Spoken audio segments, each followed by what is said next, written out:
Howdy, folks. This is Ted Lasso, your favorite optimistic American football coach turned English football coach. And welcome to the Richmond Way, a Ted Lasso rewatch podcast. So grab your biscuits, put on your AFC Richmond scarf, and let's embark on this journey together. Hello, welcome to the Richmond Way. Our second episode, even though it's 001. Third episode if you count the bonus episode, but we don't do numbers here. We don't do math here. No, math. Or maths. We're talking about a show about football. It's supposed to be low scoring, 0-0 ties, right? Why do they play it then? For the love of the game. Well, if you go by what Beard said, why it was created. So these Victorian era headmasters, all they wanted to do was get the boys to stop masturbating. So they invented a sport where the boys wouldn't use their hands at all, and they thought that might do the trick. Oh, okay. Yeah. So, yeah. Let's move past that, Mike. And Part of the show. Yeah. It is part of the show. Yeah. But we're talking about the pilot episode here of Ted Lasso, where we get to meet Mr. Jason Sudeikis playing the now infamous Ted Lasso, the highly positive fish out of water, over and across the pond, if you will. So the premise of the show is an American football coach is hired to be an English Premier League football coach, and then comedy ensues. it's pretty much But it's a lot deeper than that, right? We get way more than that with this show. Yeah, so here we are. We're talking about the first episode. It's a rewatch, if you will. We've all seen it. So those who haven't seen it, there may be some spoilers you're going to be upset by. If you're listening, we'll try to announce that. If you're watching, we'll try to put something on the screen. Yes. Yeah, although We're going to do our best here. Yeah, it'll be implied that if we're doing a rewatch, yeah. Personally, I think after a month, spoilers, you don't need a spoiler alert. Like, Yeah, if no, you haven't seen it in a month, yeah, and there'll definitely be just go. some sections that are like leaning towards the future there too. But for the most part, any spoilers are going to come from us, not the synopsis of the show. Because the first episode, in my opinion, was the setup episode. You got the basic story, the basic characters, you got to meet the players, and that was it. Mm-hmm. What say you, Mark? How do you feel about the pilot? What's your overall synopsis of it? Well, after I rewatched it the other day, I sent you to a text and I was like, "Hey guys, Ted Lasso was a good show. I think we should do a rewatch podcast about it because so I've only watched the show one time through, unlike Mike who's watched it like 80 times through at this point. Mm-hmm. So I watched the first episode 3 times in preparation for this. So nice, yeah. So that like, brings me up to Jeez, 7 make us times. look total. bad. yeah. I So try. that is for me like at least why watching it like now through again it's kind of nice because it's like seeing it a little bit differently than the first time I watched it. Because like the first time I was watching, it was just like experiencing it for the first time. I hadn't fully fallen in love with the show yet. So like now watching it back, and then also having that kind of all that foreknowledge of where a lot of these characters will end up by the end of the third season, when someday in the future when we eventually get to that finale. Just kind of interesting seeing them again here back at the start and kind of knowing like what the journey that they'll go on over these next 3 seasons or so. So it was cool watching this episode in particular, just kind of seeing the beginning of that. And then because that finale is so still fresh in my mind, seeing a lot of what they reworked from this to kind of be like loop back around Full in that circle. finale. Yeah. So yeah, and then that's also why I wore this because Ted's got it on the episode. So, and for people that are just listening, you'll have to guess what I just talked about that I was wearing. Hint: it's not pants. Yeah, that's true. It was 80 degrees today, so I wore shorts. So, 80 degrees. It was 25 here. God damn. and on that note of the West Coast, how How about Bonnie? It was also 80 degrees here too, and I am wearing shorts right now because it can get quite warm in this booth. Um, I'm gonna agree with the previous statements about the stranger in a strange land, fish out of water story. I took a lot of notes. I took a lot of notes as I was copious amounts of notes. But Copious. I think at the bottom, I'm going to scroll down. I put great pilot episode, and it is Exposition City. They have that. I'm going, oh, that's exposition. Oh, that is that. Yeah. Oh, I see what they're doing. So this is how it's homework, and this is how I write it off on my taxes. I'm like, look, I have notes. Nice. But I thought it was. I actually just saw the show. I've only seen it one time through, but I only saw it for the first time last I year. gotta get a life. Huh? He I said I gotta get a life. I only saw it for the first time a year ago when I was in Seattle at my friend Jen's, and she said, I'm going to make you watch this. And she was telling me to watch it for a long time. And I went, yeah, with what time? I'll do it. Well, when I was in her house, she said, okay, you're here. You're going to watch it. And I said, okay. So we put it on, and I thought, okay, like that was really good. And I have a deeper appreciation for it now than I did a year ago, for sure. And I actually sat and watched it from, I can take notes and I know how this is going to tie into things later, but watching it from a different perspective this time around. So that's cool. It's going to be cool to rediscover it and try to be in the moment with the characters and not think too far ahead of where are they going to be and where's it going to end up, but enjoying the journey to get there. So I have a couple like, oh, this is what they're trying to say. This is what the message of it is, but we can get to that. But yeah, I We'll thought get it was there. a nice rewatch. It was a good, solid pilot episode.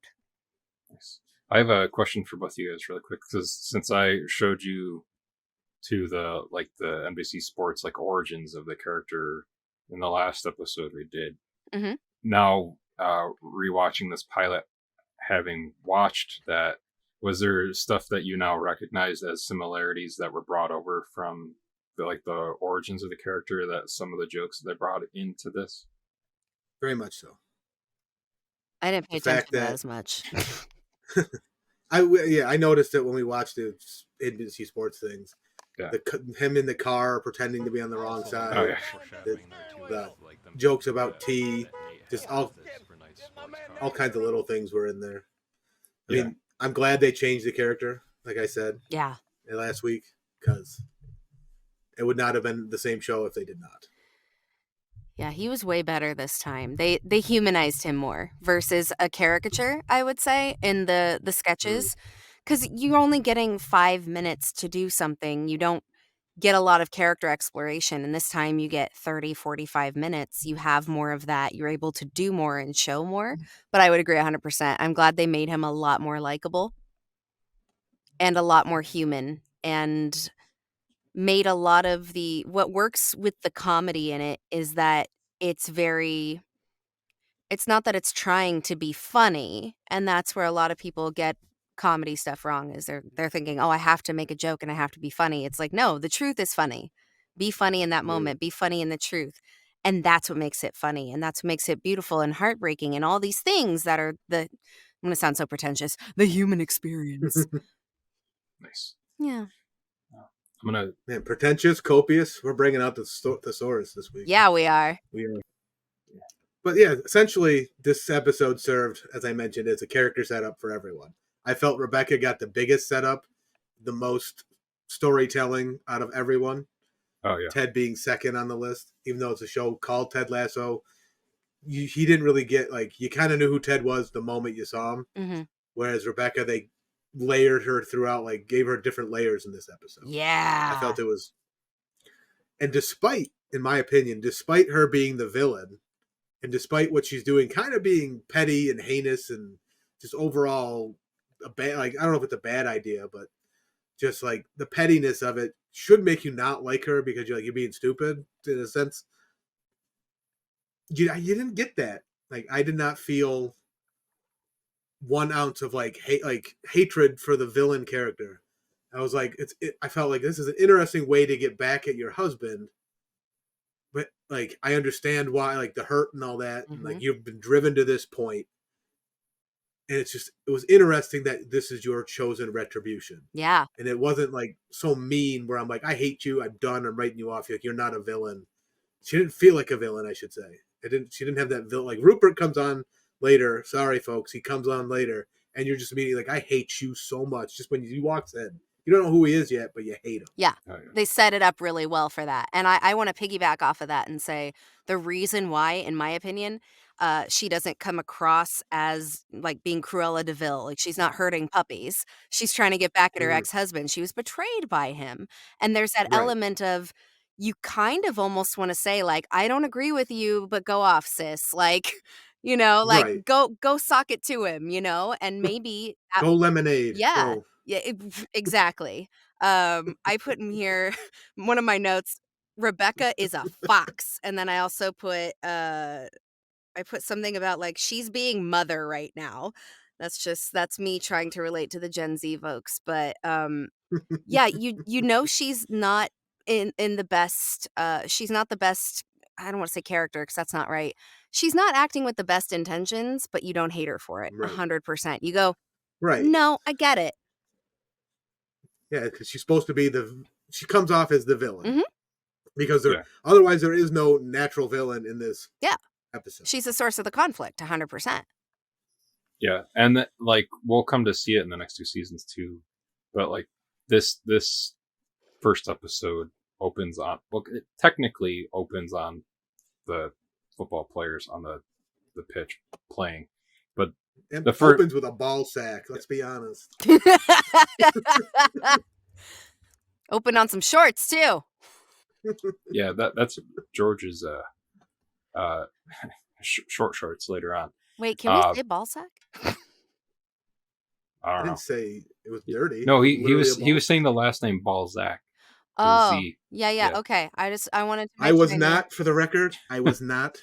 But yeah, Got it. like Can we clarify? this episode for the character that it like focuses on to open the episode on is Rebecca, because I don't think this is like a spoiler, but like each season it kind of shows you like the character that's going to kind of like focus on that person's arc like over that season.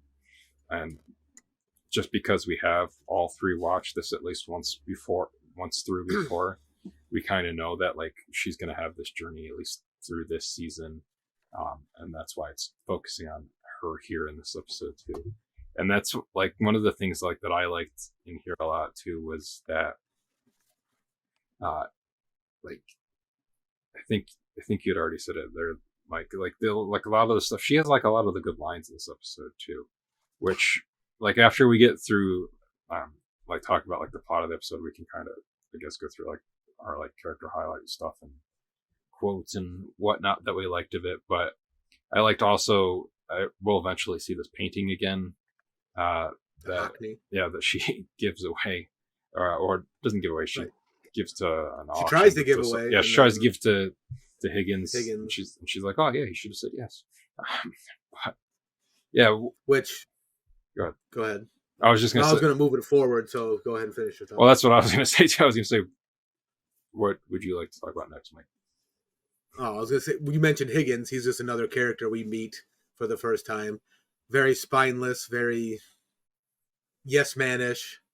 And to me, his character in this, in the very, like, I don't know if it's the last scene. I don't know, Ted's the last scene when he's talking to his wife. But the last scene we see of Higgins is the exposition of what he did to Rebecca, essentially. Mm-hmm. And how she's giving him lots of money to be essentially almost like a whipping boy. I don't think that's the correct term, but that's what comes to mind. And he's using this as almost like, I can't forget the Catholic word. Recompense comes to word, but that's not the right word. Oh, When you penance. go to confession. Yeah, it's penance. There you go. Like, it's his cat of nine tails whipping himself, essentially, for what he's done in the past. Sticking with a religious motif. Mm-hmm. He's torturing himself when he could easily just walk away. But he's staying there to help her destroy the team, essentially. In this episode. Yeah. Does he stay that way? Only time will find out. Yeah. Right. And he has high stakes in it. She said, like, this would be so great for you and your family. If he didn't have a family, he might not be as inclined to do that, but Right. it's a power dynamic and an imbalance. And she knows, well, you help this, and gives him a guilt trip, which is also very Catholic. Um, gives him a guilt trip and True. is like, well, you helped my ex, and makes it worthwhile. And I put, my note says, he's being the moral compass with the promotion, and she's kind of blackmailing him. And I think that's the moment where we go, oh, okay, I don't like you right now, and I don't agree with this. Right. With Yeah. her. That was the Yeah. most villainous thing Yes. she did. She just didn't in do an this evil episode. laugh. Ha ha ha ha, like a cackle. That's the only thing it was missing. Yeah. And like you guys are saying with Higgins in this too, is that like part of us like feels bad for him, but then there's like all this off screen prior to the pilot stuff that's happened to Rebecca because of like the lack of knowledge from Higgins or from the current manager George. Like that was like she just like feels, rightfully so like pretty like pissed off about that, like that, Right. like no one, like, because like as she's firing George the manager there, he like makes the whole joke about like what's worse, having your husband like go around on you, or Being the last to or find being the out last what's one worse. to find out. Yeah, so yeah, that's, and you can kind of see like that's mostly like her motivation. Like we'll see more of it, I guess, but like you can see that's like where she's kind of like coming from with Yeah. this too. So like she's not like totally just but that's why it's good rating. Mm-hmm. I guess it's just to It's not black and white. basically narrow it down to it's a good rating. Yeah. But I mean, look, real talk. I'm also a stacked little, I'm like her mini-me. I'm a stacked blonde who's gone through a divorce. I get it. I'm sympathetic to her plight. And that was, it hit me harder now than it did before. But yeah, it's not black and white, 100%, like you said. No. yeah, and then Mike, that's where we Because get. she could have gone so much more chaotic with her choices to ruin the football club. Mhm. Let's be honest. And then that's like where we get our first kind of like cut, like like hard cut to like she's like, oh no, I have a good idea for who I'd like to hire next. Ooh, I just had a thought. Who's that, Mark? Ted Theodore Logan. No, not Ted Theodore Logan. Ted Theodore I Logan. think that's Bill that and Ted. every time, though. And I'm Bill S. Preston, Esquire. I think I only said that because like in the freaking thing on there, like where they introduce him on the Sports Center thing, because they say Ted Theodore. Lasso. Yeah, Lasso. Yeah. It's just a few letters difference. A few letters and a band. And a missing band. They just need Wild Stallions for this, really. In 30 years. Yeah, so, like, what do you guys think about like that whole like Sports Center like scene there, like where we get like that, and like this is where we get like that, like the Ted dancing, doing his, well, anyone who had watched SNL, like Jason Sudeikis, what's up with that dance, really?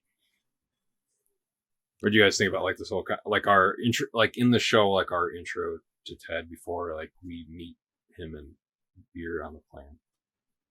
To me, it was the American side of it, for sure. And so I was just like, oh, again, it fit. Like they're announcing it, but this was the American side of it because I truly believe if there was the English broadcast of Sports Center, it would have been a very different tone on the coach hiring, despite them wanting to be positive or whatever on the show. But it was a good intro. The lines that Scott Van Pelt say are kind of cheesy. I just don't know. I don't think they really cared what he said because it was more about showing that clip of him dancing. Oh, yeah. But it was just a way to introduce it in a sports world fashion to me, and it fit. There's a nice little thing there too. It's like very like they move over it really quick, but like with like them talking about how like Ted basically like was more or less like no one, and then like came on to that team, a team that like hadn't like won anything for forever, and led them to a championship. And now we're like, oh, foreshadowing. I mean, spoiler alert, I guess they don't quite get all the way to the championship, just because like points and whatnot. But I thought that was To cool. the relegation. Yeah, but I do think that I liked how like that very like little thing that's at least in this pilot just kind of yes and then The only like, thing I moved on. will say is I believe Wichita State is Division 1. So it's really the only error. I have no idea. Yeah, totally agree with you, Mike. I knew that too. It's just the only thing I think they are. I'm going to believe Which- you. You said it with conviction, so I'm going to yes and you and say yes. And And moving on. So we meet Higgins. We've met Rebecca now. I believe we cut to Ted on the plane. Yeah. Is the next scene Well, yeah, where he that, yeah, takes the Ussie with the Aussie guy. the Ussie. We with should the take Ussie one guy, later. which is All three of us. with. We are taking one right now. Yeah. Oh. Technically, Technically. Ussie guy, which he comes back periodically, and that's all he does is take these Ussies, which is a selfie containing someone else.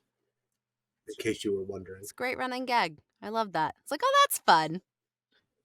yeah. How many? But this is the first instance. Like, this is the English report I expected from the Sports Center. Like, you're fucking mental.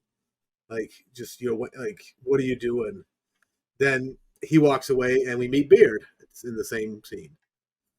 Yeah. To me, these two characters changed the least throughout the series. Beard changes more because he decides he's happier over there in the end. But you get to see the dynamic here. Yeah. Beard's nose buried in a book, trying to learn this sport that they'd have no idea about, whereas Ted's just mind wandering, flapping his gums, talking to people. You see their dynamic right away. Yeah. Yeah, and you see the inverting the pyramid book there too. That's like becomes like a whole thing for Beard and Ted. Just like triangles in general will definitely become a thing for both of them. So I think it's cool that like that's already like a book that like Beard's reading right there on the airplane and the like coaching soccer for dummies. I thought that was funny too. Yeah. Their chemistry is great. The immediate chemistry. I saw it as like, to me, just that introduction with the two of them, you go, okay, this one is the one who leads with his brain, and this one's the one who leads with his heart, and that's why they work so well together. Based on that information. My description was Ted knows people, Beard knows data. That's how I described them. It's pretty much the brain and the heart. And then what I also thought here too is like Ted definitely ate Beard's cookie on the airplane. Oh yeah. Well, we're not going to talk about that. He's like, that's not part of the story. That's not part of the story. Yeah, like he doesn't sleep at all in the airplane too. So there's like that whole thing there. Even though I don't know how much like his hair is all messed up.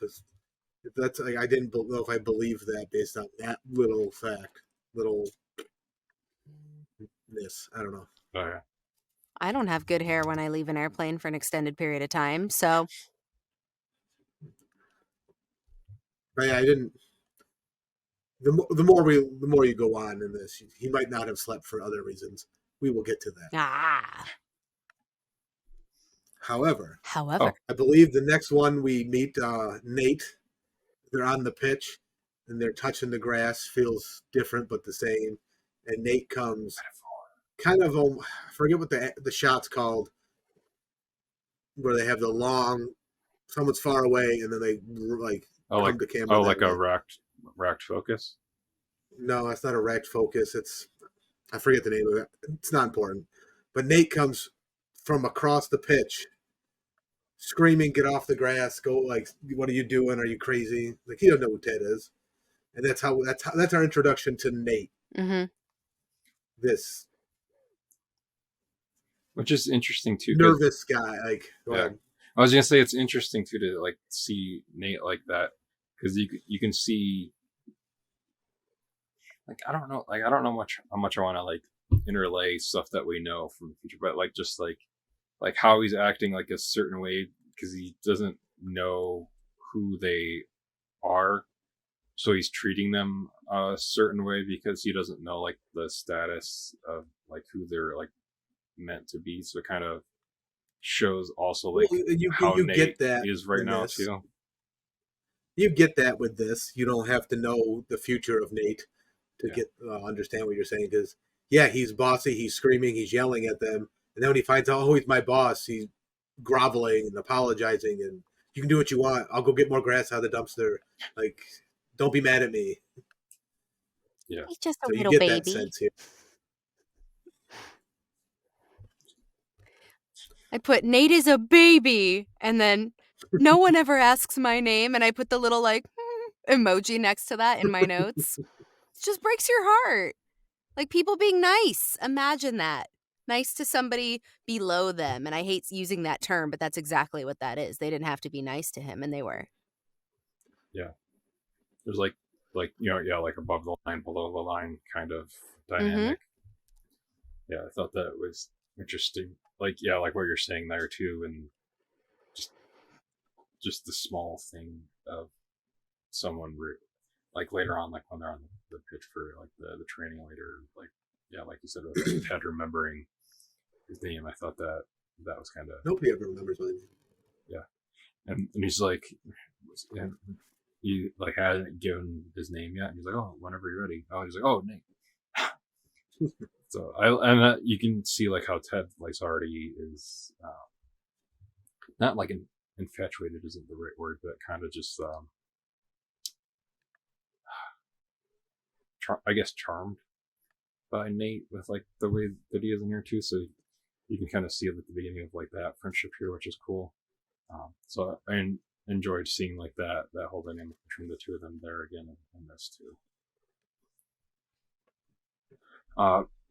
But like I know like the next thing here too is that we see like after that too, like they find like Nate brings them up to Rebecca. So Yeah, we get the first meeting of Rebecca and Ted and Higgins and Beard and Nate, who jumps out of his skin when he sees Rebecca. yeah, like I like there's that shot like he doesn't like introduce them. He just kind of like runs up. He's like kind of says like 2 words and then runs back, goes on and comes back up for a second and then like turns around and then runs away again. Mm-hmm. Like we gotta assume, knowing what we know now, I'll have no problem playing that card. So you may have to get mad at me for that one, Mark. Knowing who Nate worked for prior, I'm sure it was highly frowned upon for him to be in that room. Mm.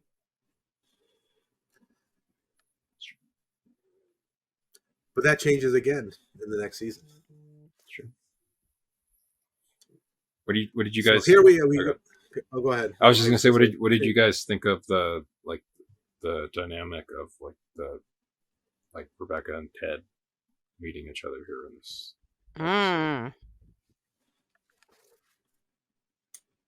It was definitely a first day of the job, best foot forward type situation. It seems to be how it goes. Like she doesn't want to scare him away. She wants him to feel comfortable, despite what she makes him do right after that. Mm-hmm. But I thought it was funny that she sends Beard off with Higgins, and he has to get wet wipes and a humidifier. Oh yeah. On top of and the Wi-Fi password were on Ted's key items list. Yeah.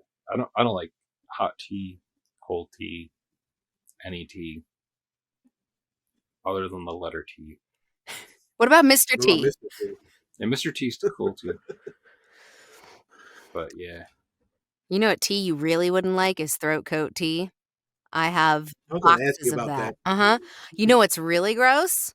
No offense to people that make throat coat. Love it. What I don't love is when you're in the middle of a session and the tea bag opens and the flowers go everywhere and then you're like choking on chamomile, which I almost said chamomile because that's how one of my friends says it. I had to stop myself. Yeah, that's really gross. 10 out of 10, do not recommend. You're in the middle of a session, you're like, hang on. It's gross. Not fun. That is the worst tea when you taste all of it. But throat coat tea is good. Interesting. You wouldn't like it though. I've heard about the throat coat, Mhm. and I was going to ask you about if you've ever used it. Mhm. So glad it came up. Always have at least a box. And then when I run out, I go, then I order more. Pretty much how that goes. That's my other cup thing- of tea. The other thing I liked, Wow. like in this kind of like grouping of like scenes here too with Rebecca and Ted too, is that like he seems to be like the only one that asks her How she's doing. how she's doing because of her report, and so that kind of takes her back a little bit too. Yeah. Which I thought was cool. So you can kind of see like he's already kind of chipping away a very tiny bit like at her plan. Yeah. I wrote that Ted's down role too. throughout the series is a diffuser. He is a diffuser. That's his primary role, I feel. As he diffuses every situation, every person he's with. He's a human tea diffuser. There you go. Amazing. I specifically noted that too. I said brief moment of vulnerability with her saying it hasn't been the easiest year when he asked her about her divorce. Because everybody else is like, oh, that must have sucked for you with this, and trying to really be mean about it. But he's the only person to say, like, I heard about that. How are you?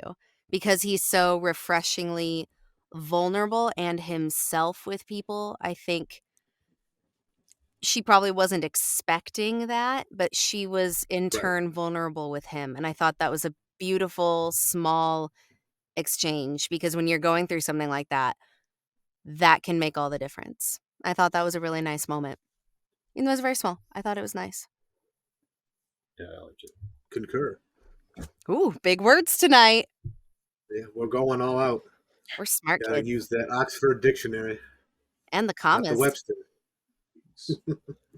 Oxford also in English. But after that, was this exchange before or after she throws him into the press conference? Either way. Before. Literally just Right before. before. Right. So yeah, she immediately repays him by throwing him to the wolves, essentially. Yeah. As you do. So we meet Trent Krim So for the first in time. this, we meet Trent Krim, a character who I'm on the fence about. So we wouldn't. I have two characters I'm on the fence about. Oh, yeah, I know what the other one is from the from another one of these we did. That's right. Months Where I ago made with people Coach very Beard's Book upset. Club. Bonnie will find out shortly. Okay. Keep me in Yes, you will. suspense. Can't wait. You're gonna have to cover your eye. All I'll say is you're gonna have to cover your eyes as you enter a men's locker room. Okay. Well, she might do that anyway. I Well- cover my eyes when I walk into a men's locker room too. I mean, me too. Speak for yourselves. You've obviously never been into a men's locker room. Yeah, that's what you think. She's not gonna say it on the internet. Listen, I've been into a men's dressing room doing a lot of theater. I've seen things you That's- can't even that's- imagine. That's different than the locker room, I feel. Mm, Yeah, I've been in an NFL locker room. Yeah. I don't know. We might have to have a face off with that. I've seen Next things. time you'll be in the locker rooms before me. Next time you're in there, FaceTime, record it. Oh, yeah, okay. We'll do a comparison. Yeah, and get kicked out immediately. Yeah. Yeah. Get put on a list. That's a great idea. Oh boy. Yeah. Anyway. But this seems interesting, carrying on. Just because what do you expect? Ted knows nothing about soccer. The media plays into that. They call him out on all this stuff. We get to meet the hooligans for the first time. Oh, yeah. The avid fans at Maze there. But what's interesting is they introduce that panic attack. This is the first instance we see that happen. Mhm. And the sound effect that they do with it. Yeah. That The puts you lost in it. sound effect. If you've never had one, that's pretty damn close. Leads me. I've had them. I was going to say it leads me to think that the Jason Sudeikis either really has had them, or like someone like within the writing staff or like that like group, like the higher group of creative on this show has had them to like know like how to like layer I that like into feel the making of it. in some sense he's had one just by the fact that he's done stand-up comedy or improv, Oh yeah. stage comedy. Because the second show I ever did, I started talking and then just set the mic down and stood there and said sorry and then just ran off stage. So the nerves get to you in those situations. It wasn't a full-blown panic attack, but Hmm. I'm sure he's had something close. Or whoever did, I think they handled that really nicely, and I appreciate shows that can talk about things like mental health when our parents' generation, at least mine, you didn't talk about that sort of thing. You're fine. Go walk it off. Go outside. You got nothing to cry about, that sort of thing. And really, people our age are the ones talking about it and going, no, it's okay. We can talk about going to therapy. But that's, It's not how boys behave. That's what I was told. oh, yeah. Yeah. And then you have, people like Carrie Fisher who began talking about that and being more open about it and making it okay to talk about. And I can really appreciate, I've only ever had 2 panic attacks. And that really felt like it. And it had a really interesting creative way, an artistic way of putting you in the middle of that and making you feel like, oh, okay. Even if you've never had one, you can recognize it and go, oh, this is either anxiety or a panic attack or something. And it had such a good way of pulling you into it. And I thought that was really well done and nicely handled. It didn't make fun of it in any way. And I appreciate that. And I like that this show talks about those sort of things, spoiler alert. But they are not shy about talking about that. And I think that's important. Yeah. Agreed. And really quick to go back to like what Mike said, like when he was in that airplane. What I said. I was just gonna say like part of like what he said like on the airplane, I say lots of stuff. and like why we think Ted maybe didn't like fall asleep was because they had that shot really quick where again setting up this like this other storyline of like him already kind of being homesick because he looks at his phone and sees his wife and his son on the lock screen there, so he like already But you don't know why he's homesick about that. You have an Yeah. assumption. Yeah. I mean, because like even right here, just like for the simple thing of him just like missing those 2 people, doesn't even have to have any other connotation to it. Just that being there could just be, like he's already like why he was asking Beard, just like, is this nuts? It's like, yeah, this is nuts. Mhm. So like that whole thing there too. So I like that like layering of stuff into this because of that. It's like an onion And parfait. and parfait And trifles. Everybody and like trifles. Ain't nobody ever said. Anyway, so this scene also gives Rebecca a moment of characterization because Ted's freaking out and she senses it and she just kind of calls an end to it and stands in front of everyone being like, yeah, this is nuts. But when's the last time you guys were even here? This room's usually empty. Yeah. Like, I'm creating buzz about this team, positive or negative. You're talking about my team now. the profound mediocrity. I mean, you get this little bit of foreshadowing with Trent also being there too, with where Rebecca calls it the new way, the lasso way. I put Trent here at the exposition. And something I wrote, but now I kind of want to backtrack on it. Rebecca coming in to save the day. I see it as more of she created the problem and then comes in to say, oh, no, I can fix this. I'm like, ooh, that's manipulative. She learned something from Roops, didn't she? But then I also put Rebecca coming in to save the day and be mother. And then I put, am I wrong? The second time? Oh, girl. Those were my notes for that. Ooh, my camera got blurry. See? She blurred it up for me. But yeah, I kind of had, when we were talking about it, she really, knowing full well, let's just say that she's throwing him to the wolves and then coming in to fix the problem is very manipulative in that sense. of like, oh, Right. I'm safe, you're safe with me, and it's building that trust. It's not nice, but we can see where she probably got it from. I'm going to turn my camera off and turn it back on. And just ignore me. Try doing the hands Yeah, thing. I don't know why it keeps doing that. It's okay. You just talk. I'm Oh. going to do this. It's fine. I'll have a Okay. moment with people watching. It's cool. We'll give Bonnie a moment. No, it's okay. But yeah, we get this. We get the sense that Trent's going to be around. He's going to be the main one because he's the only one who stands up and talks.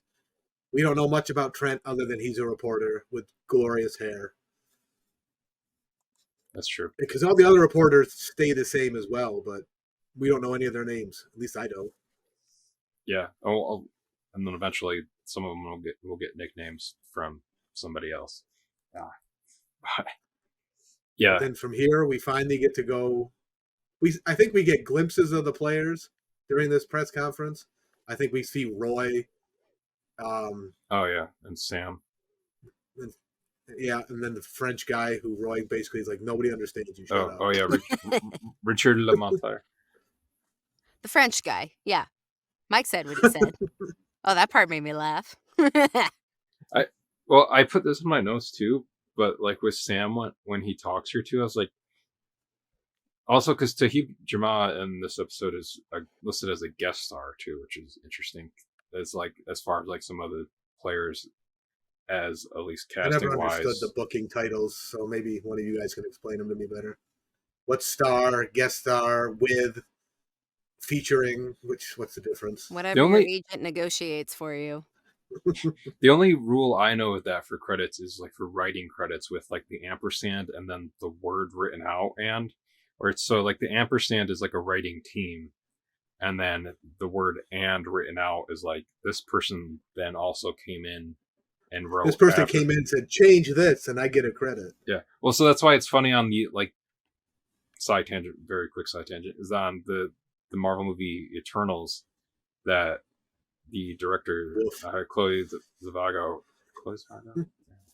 and she wrote the initial pass of the screenplay with a partner, and then also wrote another pass of it by herself. So the writing credit on that movie is written by her ampersand and then her name again, because of how the whole like weird WGA rules for like crediting writing, even though she's already technically credited, she has to be credited again because it's a different draft but by herself. But yeah, I don't know like the whole like as far as like SAG rules, although like Benny said it's probably something manager related. I always like, figured it was about pay level and like more notoriety comes with different words. Mm-hmm. How you're listed, Yeah. but Basically. Screen time, all that. All that to be said was that Sam's accent in this episode seems much thicker than like later on, like when he becomes like a more like featured character in the show, which I thought was interesting. But I mean, that's like usually like how pilots to shows are kind of anyways. Like you see like this one version of like he doesn't talk that much, but like just that little bit, I was like, oh, that just because I got so used to like what Sam ends up sounding like through like season 2 and 3, that just that little bit right here, I was like, oh geez, all right. Which is more like what his dad sounds like when Ola comes like to way ahead in the future. Well, he's more assimilated by that point. Yeah, he's that's true. been around it more. But yeah, that was like the one like tiny thing I noticed there too. And then like like you were saying, like we meet Roy here and like it's like this level tier of Roy before like any kind of character development. He doesn't give one F about nothing. He's just, I'm the old man. I don't care what anyone thinks anymore. Like he probably was like that in his playing time too. But yeah. Either way, we then go out and meet the players a little more. Ted goes out to watch training, not practice. Yeah, training. So we see, which is funny to me in this scene, because he's going around. He's like, "That's Roy Kent. That's Jamie Tart," and then he goes, "That's Sam." They just kind of like glance off Sam real fast. Like they have no other facts other than he's from Nigeria about Sam. Oh yeah. You're playing it, I see. That'll be when we get to our quotes. I have like one of my quotes comes from there too, which I thought was really funny. I like this scene a lot though too, because it's a good way for us to meet like all of the players that eventually become, you know, like bigger characters like on the show. You meet all the players. But yeah, like we meet Jamie, like you said, we meet Roy, figuratively, we meet all Sam. the players. Danny hasn't shown up yet, so Danny's not here. Danny's not there. Yeah, and then you hear the goalie's name, but it's not the same. Oh yeah, it's Zoro's not there yet, I don't think.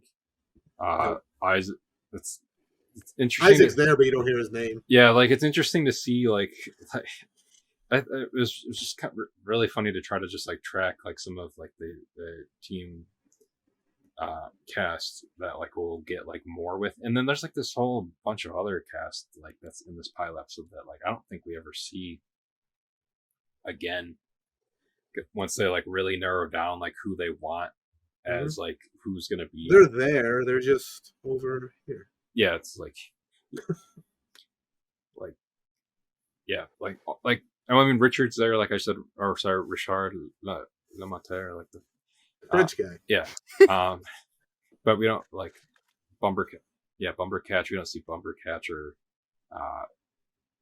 a bunch of like the other dudes here yet. So I just thought that was cool, like this introduction that we get to everybody here, and you kind of like see that team dynamic between like, you know, like Jamie like showing off and like Roy refusing help, being just like the loner.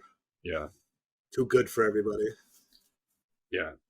But what else did you guys think about like that scene?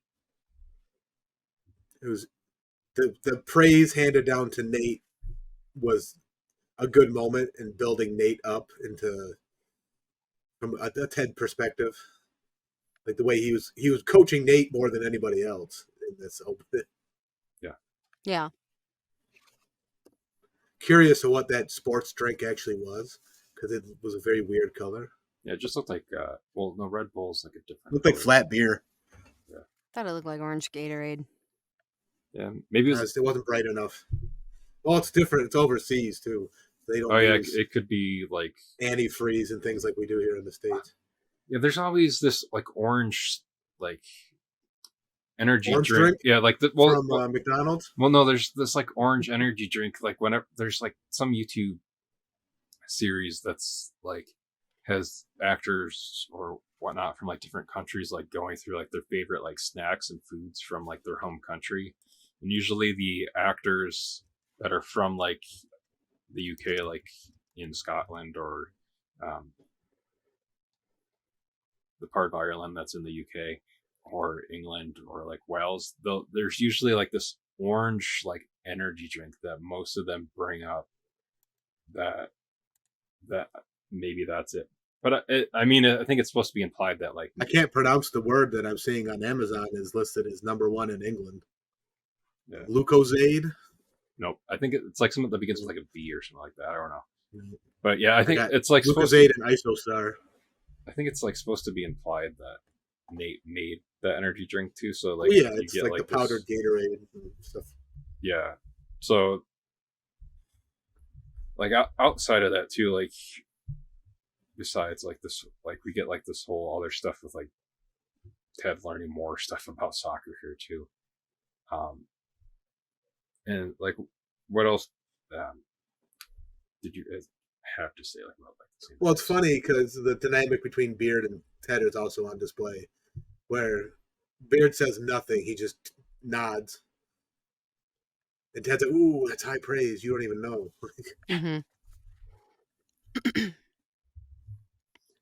Oh, that's just a quick little scene to get. Oh yeah, that's when they go show how Ted's in his element, but out of his element at the same time. Yeah, that's when they go into the locker room after that, and this is where Mike's second favorite character comes in. Well, it is. This is where we go to the locker room and we finally meet Keely Jones. I have no problems with her character. I have no problems with Juno Temple. I believe she does a fantastic job as Keely Jones. But what value does Keely Jones bring to the main story here? Why do we meet her here? Other than to be like, she's going to be here. I don't know. Like I said, I have no problems with her character. I have no problems with her portrayal.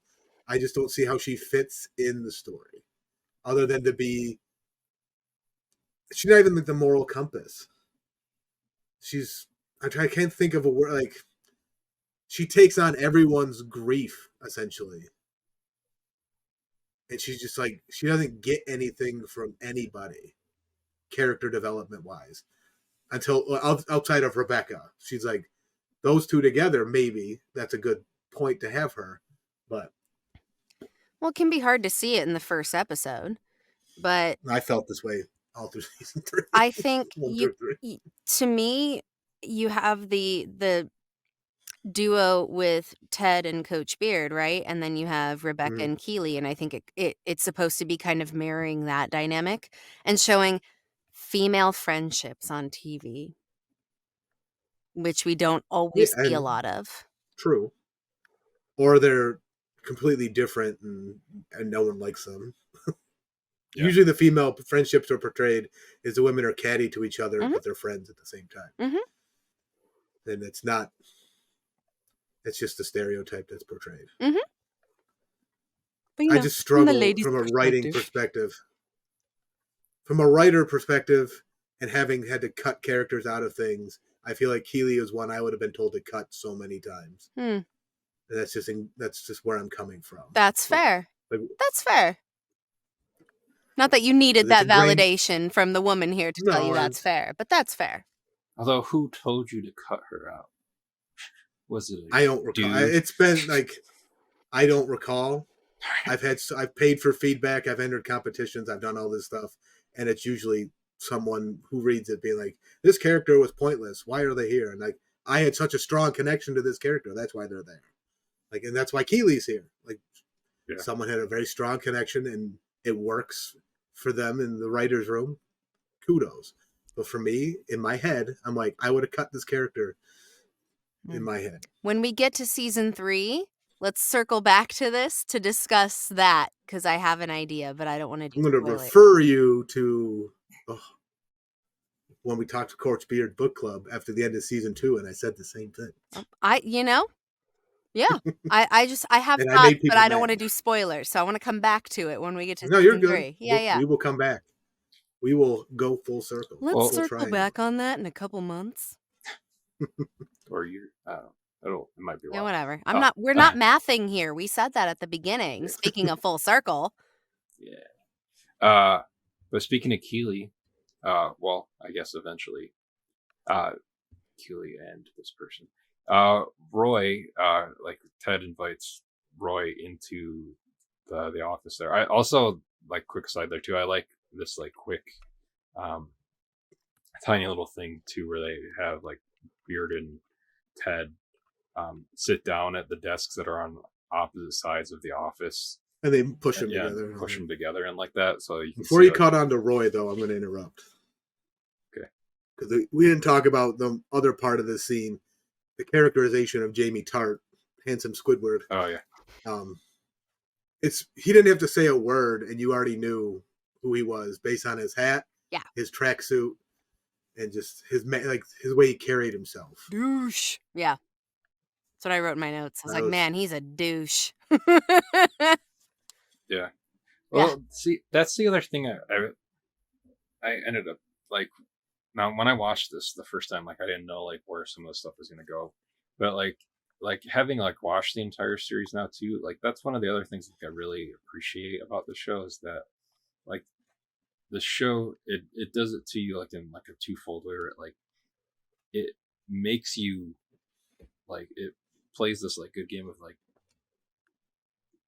giving you preconceived notions about like all of these characters and like how you should think of them like as they are like I don't know like within this episode, but then like through the seasons and the stories like you see like the really great character like peppered in like even in this first season, we'll see stuff eventually. But like, I just like how like there's a reason why everyone is the way they are. It's not just like it, like we've been saying. It's not like a simple Everyone's, black I guess, and white quote thing. It's unquote, everyone's unique. shades of gray. Yeah. And everyone's got room to grow. Yeah. I just like how with Jamie specifically, and there's others I can't remember off the top of my head, you get it without anything. You get it instantly. Mm-hmm. They didn't waste any time furthering his character in this episode. Yeah. Can we go back to Roy now? You can go back now. Oh, I was gonna say I was just with like that whole thing there with Unless Roy, I do this. the whole thing there with Roy and Beard and Ted was I enjoyed that too. Like Roy says, I didn't know I'd end my career being coached by Ronald F. McDonald there. And then I can't believe he said that about you. he's like, if you're gonna do anything, we're gonna have to win him over. He's like, if he's mad now, how do you think he's gonna be when we win him over? He'll be furious. Which, spoiler alert, Roy will be upset that he's been won Roy over. is generally furious all the time. But yeah, I enjoyed that like whole thing there with them back and forth in this part too. And then like while we're still in here too, like Keeley like comes back in like while Ted's hanging the belief sign up. So we get the belief sign for the first time. So Belief sign is there. Which has become merch and is on quite literally almost every single thing for the show. Yeah. Hey. Oh yeah, I got mine too. Yeah, well, yours is permanent, Mark. Well, I was gonna say I have the Mr. It's become merch. Hey. Like, don't you have like 3 of them? I just hit my microphone with this rock. When our Alice Ted Lasso rocks combine. I have to thank her because this rock is actually quite cool just by itself. Mm-hmm. Yeah, she does a good job with picking out. Like this rock is really cool. Shout out to Alice Lynn who runs the Ted Lasso Rocks account, who is an awesome person. Mm-hmm. Yeah. You might say they rock. Yeah. Follow her account and that's in the Holdo one. I don't have the. Oh yeah, I was gonna say noise. Follow her account, and you might just win one of the rocks too. You might learn something. Yeah, but yeah, the belief sign. Little moment of flex. It's fine. Show off. Quite literally. But yeah, I liked this whole scene there too, because in here, like Ted was also putting tape to make the picture of Keeley more modest within Jamie's thing. And at first, I think she just thinks that like Ted's like leering like into like the locker, or like just like looking at the picture, and then she ends up seeing that like he was just covering up, which again foreshadowing for someone else we'll see much later on in the show. But I just like those like kind of little like character things like that shows will do sometimes too, and you're like showing who the person is without having to say show don't tell. The show don't tell. Yeah, I thought that was a sweet moment. I just put, oops, boobies. Ted covered her up. That's my note. Verbatim in my notes app. Nice. And again, another characterization for Jamie Tart. No words. Shows you who he is with what he has in his locker compared to everyone else. Mm-hmm. Yeah. And then, but then the believe sign. Yeah, I like that she sees it as hanging like one way askew, and then she's like a little more, and then it's just askew a different way. Mm-hmm. That's like this is like one of the iconic scenes because of that, because it's just going up for the first time. Mm-hmm. And many more scenes will take place around that sign. I like that it's not perfectly straight. Yeah. It's like it's imperfect, and that's okay. Like it's nice. It's like this isn't straight and narrow. Yeah, I thought that was an interesting choice. I was like, oh, okay. The symbolism, if you will. Which Now I think we have to add a soundboard sound of Coach Beard just saying metaphor to this the podcast sound. Oh yeah. But yeah, We can add plenty. yeah. But moving on, we saw the believe sign, and then Ted and Keeley have their moment, and then after that is when they're leaving, right? Mhm. They Yeah. show everyone leaving. Nate in the car and the honking and Rebecca. Rebecca's forgetting getting Ted a car. Mm-hmm. Yeah. Evil minus the cackle. Yeah.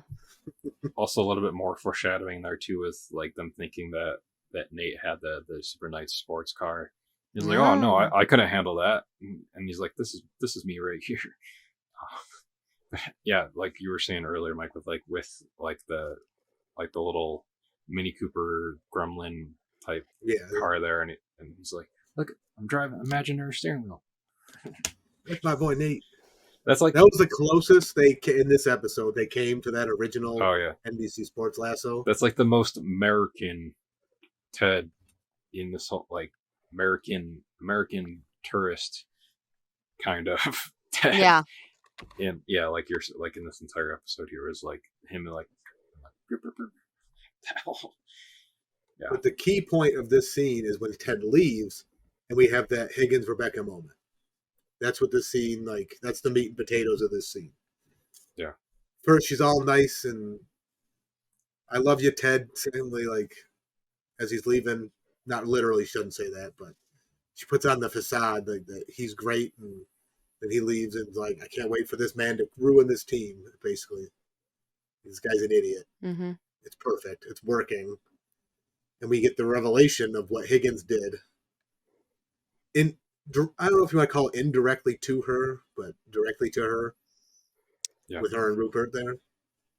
He helped. Well, I see it as he helped Rupert ruin their marriage from the inside out, so she's going to ruin his team from the inside out. Yeah, like basically You can tell it's her killing by him from the omission inside of out. saying anything.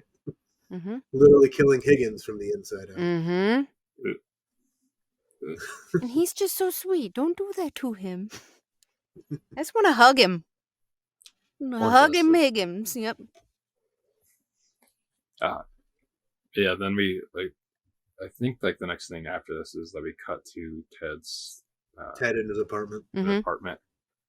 Showering. Oh yeah, like music changes.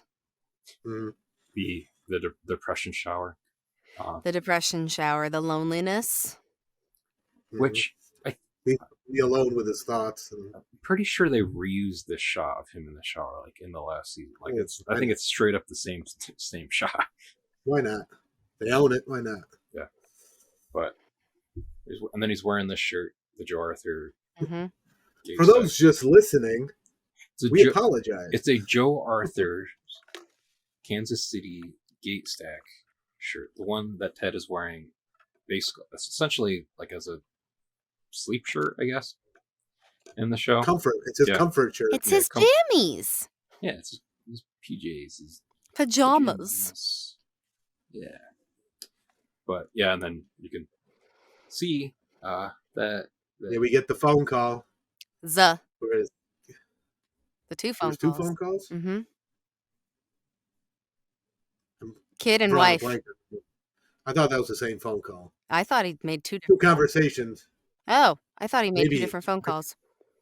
Either way, there were two conversations that were had. Two conversations. There was a phone. There were conversations. The rest doesn't matter. They used it like a phone. They didn't just text on it. It was all. It wasn't a banana. Old school. Done for comedy. Oh, I hate it. Got that beaten out of me in theater school. We were told never do this in theater school. Had it beaten out of me. It's great. Banana phone for people listening. Nice. But essentially, Ted calls to talk to his son because obviously he misses his family. Sweet moment. Oh, kid doesn't have time for dad. Typical. Kids don't understand until it's not at first. They get it. Dad's gone. It's sad. But my friends are still here. Like, I'm having fun. Yeah. They don't understand the impact. Then we get the awkward conversation. The one we didn't expect to see based on what we were seeing Mm-hmm. so far. Here, not see. You don't see a conversation. Yeah. Maybe Daredevil does, but I don't. But basically, Ted took the job to give his wife space while they're going through separation at the time. It's not a full-blown divorce at the time. About like 2,000 Bringing plus credence to miles his comments about how Rebecca's feeling earlier on, bringing more feelings up there, showing that maybe Ted didn't sleep on the plane because of this. Mm-hmm. Just adding another layer, as Mark pointed out, like parfait to this to the show. Mm-hmm. Yeah, which it's crazy to me, maybe because I've never been separated or gone through divorce, that you choose to go so far away in a separation when you're trying to make it work. I can't speak from experience. Usually what I've seen is, okay, they're just at their parents' house or at a hotel in the same city, but to go 9 hours away, different country, just seems like it might have been the wrong choice in my head. Which, I don't know. Well, I'm obviously not going to air all of my dirty laundry, but you don't have to do nothing. No, just because, I don't know who's going to listen, but yeah, if somebody asks for space, give them space, and right. But in doing that, in getting that distance, you see things more clearly, and I see it as. I see it, and maybe just from this specific moment in this episode, it can be hard to be away from your person when you're doing what you love, even if things aren't going well. I have been through that, so I'm definitely going to speak to this, but maybe he saw it as a chance to, even though he's not qualified, to do something great for himself and to prove he is enough. If I just do this, maybe then things will be okay. If I prove myself in this, maybe then she'll think I'm enough. She'll think I'm worthy. She'll think whatever. That is how I think we can view that interaction from that lens. Even though it's painful, it's like, well, it'll be okay in the end because we'll get space and we'll miss each other and then it'll be okay. Because that's how it's going to be fine. I'm optimistic. It'll be okay. Yeah. And then, like, not to, like, put too much more, like, from what we'll find out later on, but just, like, what we end up finding out more, like, about Ted, we can kind of see, like, why he would reason it in that way, too. Yeah, and it was probably a thing of timing, too, where, like, that was happening with him already, and then he was offered this position, and it I don't think this position spurred the separation. It came after for sure. It's just, and now what I know from football coaches in America, just from the stories you see and hear, they're married to the job. Like their family comes second. So in my brain, I'm like, why would you then, you're having these problems, why would you then go somewhere even further away, even harder to communicate, and expect it to be okay? I guess this is nuts. This is nuts, and sometimes people self-sabotage. There's so many different ways we can look at it. Is sometimes, which will be a common theme throughout this series. There's self-sabotage. There's, I'm not thinking clearly because I have X, Y, and Z. I have depression. I have anxiety. Not even a matter of thinking clearly, just making different decisions that somebody else might go, what are you thinking, you dummy? Like, it's like, well, you put A and B and C together, and then that's why. Kind of have something like that. Also brings Beard's friendship into question a little bit. Like, did he try to talk him out of it? Or is he just the guy who's like, I owe Ted everything, so I'm just going where Ted goes? I think it's probably that one. Yeah.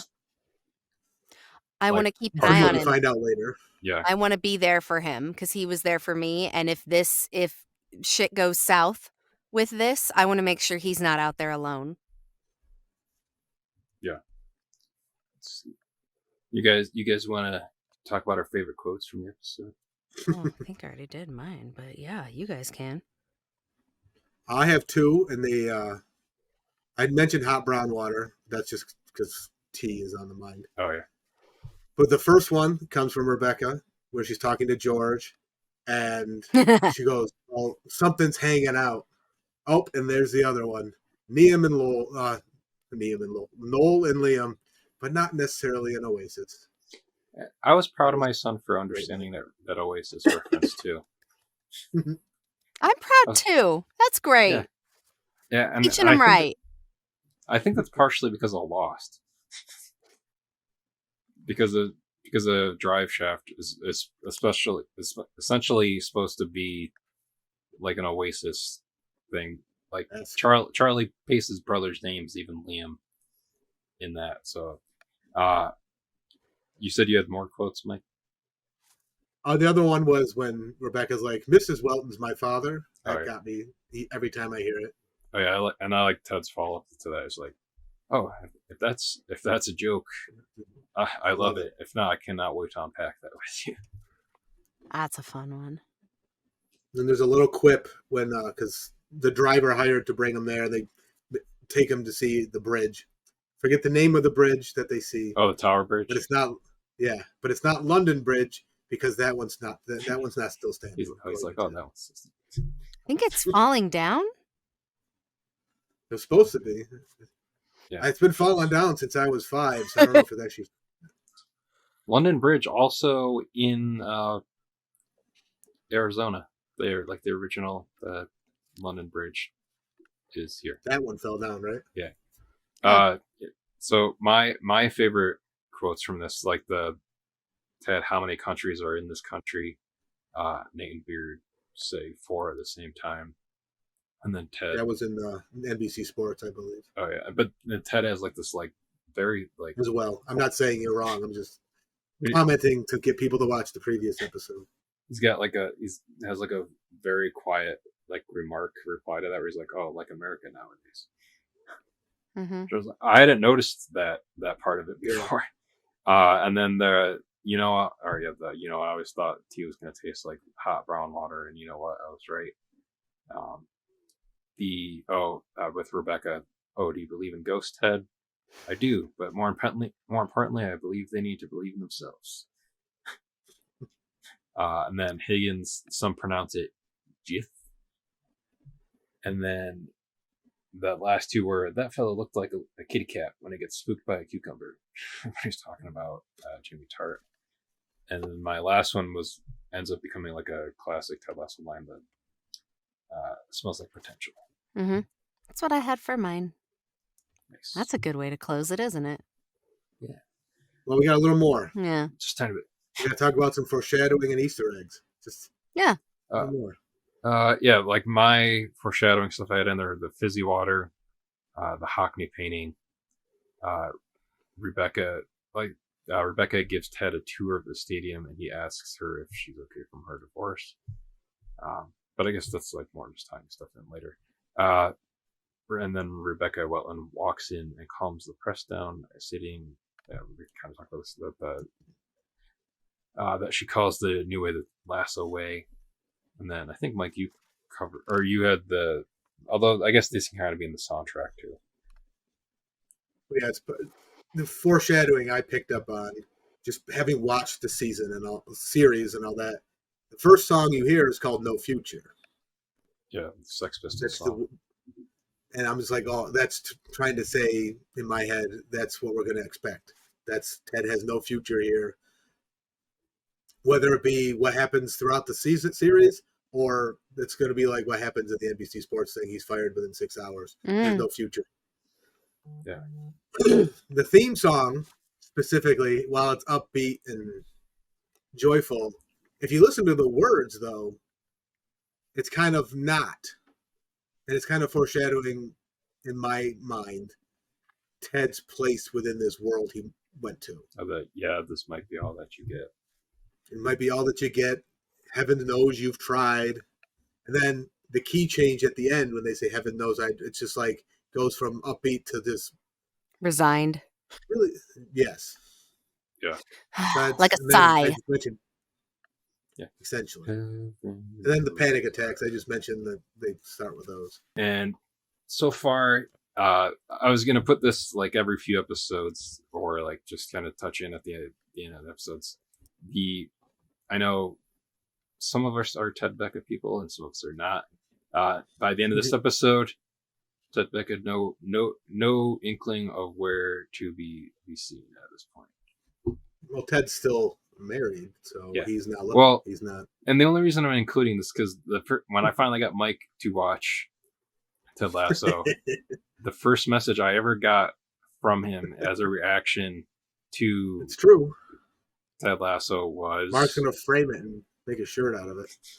I go, so Ted and Rebecca, when are these two going to bang? That was the first thing. Yeah, that was the first reaction I ever got from him from watching the show. Brilliant. So, I have some good ones. I'm a man of deep thought.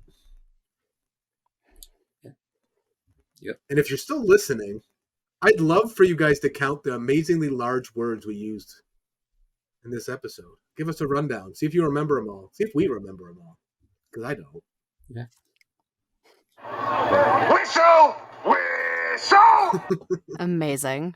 That will do it for this episode where we talked about the pilot. Next week, we're going to talk about not next week, I think in 2 weeks. We're going to talk about episode 2, Biscuits. Biscuits. Biscuits. Yeah, and then What people can about find us. biscuits? People can find us at richmondwaypod.com for all other episodes, this episode, everything. All the things. All of the things. Except for like our home addresses, but everything else, that'll be up there. Mine might be there. I don't know. Oh. I don't know what Mark put. But all right, My guys. neighbor is a cow, so good luck. On that note, On that note, moo. No, indeed. Bye. So until next time, folks, be curious, not judgmental, and keep rewatching. This is Ted Lasso signing off. As the man once said, the harder you work, the luckier you get.